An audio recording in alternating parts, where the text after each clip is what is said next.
Hello guys, দেখো এখন 10:30 বাজে, রাত 10:30 বাজে। অফিস থেকে এসে সব কাজকর্ম শেষ করে তারপরে ভাত বানিয়েছি আর তরকারিটা গরম করলাম। ডিম ভুনাটা যে করেছিলাম দুপুরবেলা, তো পরোটা আর খেয়েছিলাম আর ডিম ভুনাটা। আর রাত্রেবেলা মানু আর আমি ভাত আর আম খাচ্ছি। শরীরটা সত্যি আমার খুব খারাপ লাগছে, ভালো লাগছে না শরীরটা। তো দেখো বন্ধুরা, খাওয়া দাওয়া তো শেষ, কী খাচ্ছিলাম আর আম খাওয়া প্রায় শেষের দিকে। আমার শরীরটা একদম ভালো নেই, চোখ মুখ দিকে বুঝতে পারছো।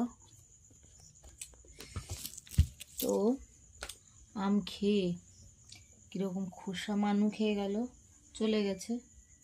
এই যে দেখো, আম খোসা খেয়ে কিরকম ফেলেছে। আরও ওইখানে আম আছে, খেতে বাকি আছে। তো চলো আজকের মতো গুড নাইট, আগামীকাল দেখা হবে। আমার শরীরটা সত্যি ভালো নেই, কিন্তু ঘুম পাচ্ছে না, শরীরটা দুর্বল লাগছে, মাথা ঘোরাচ্ছে ভীষণ পরিমাণে। তো চলো গুড নাইট।